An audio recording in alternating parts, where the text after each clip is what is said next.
Voilà, bonsoir. Merci beaucoup d'être venu à cette séance sur le climat. J'aimerais tout d'abord remercier le canton, M. Glauser, qui a organisé cette rencontre pour le climat, et puis tous les intervenants qui sont ici pour répondre aux questions de la population et puis du grand défi qu'il y a à faire ces prochaines années sur le changement climatique.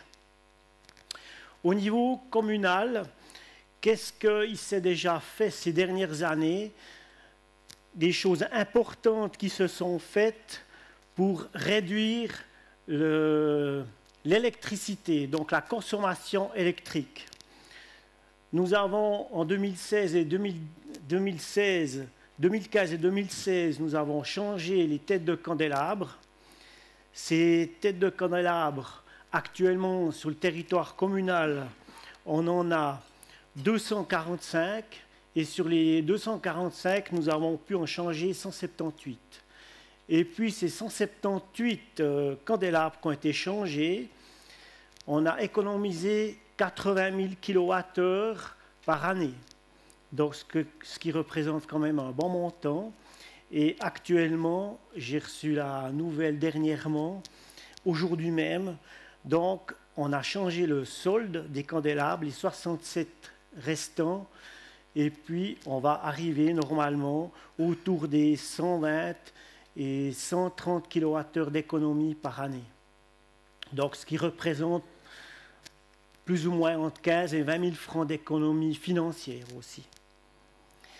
Et puis en 2022, il nous fallait remplacer notre véhicule communal, qui est surtout le service technique qui s'en sert, et puis aussi les conseillers communaux et moi-même pour se rendre à des séances.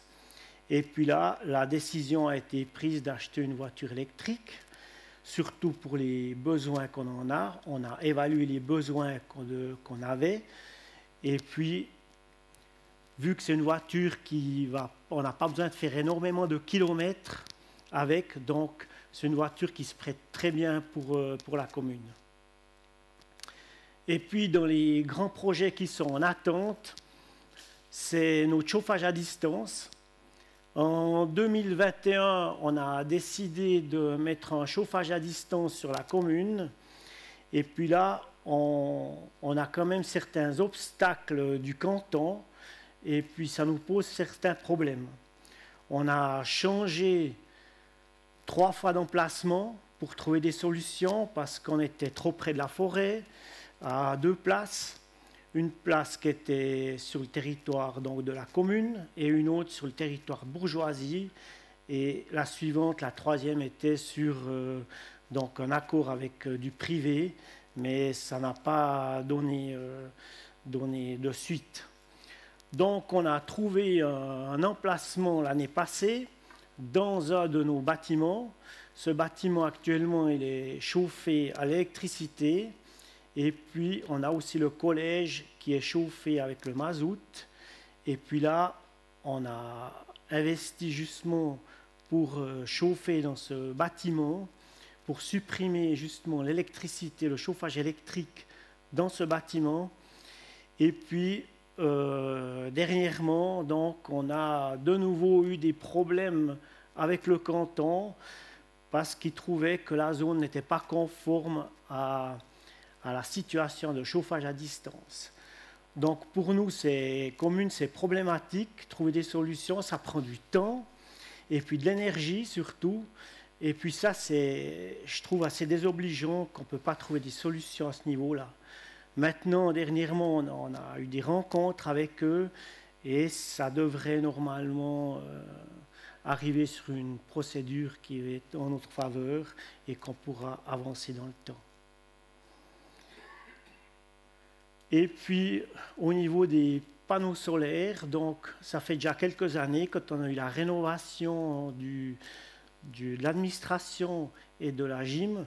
Donc il y a eu un assainissement thermique de ce bâtiment et puis on a mis des panneaux thermiques pour le chauffage d'eau chaude. Et puis actuellement on est en train de construire une maison de l'enfance Et cette maison de l'enfance, on aura des panneaux photovoltaïques qui seront dessus. Mais malheureusement, pour le moment, la commune n'a pas de borne électrique pour recharger des véhicules électriques. On va travailler dessus parce qu'il y aura des places de parc qui devront être faites et là, on mettra certainement des bornes à disposition. Voilà, je vous remercie beaucoup.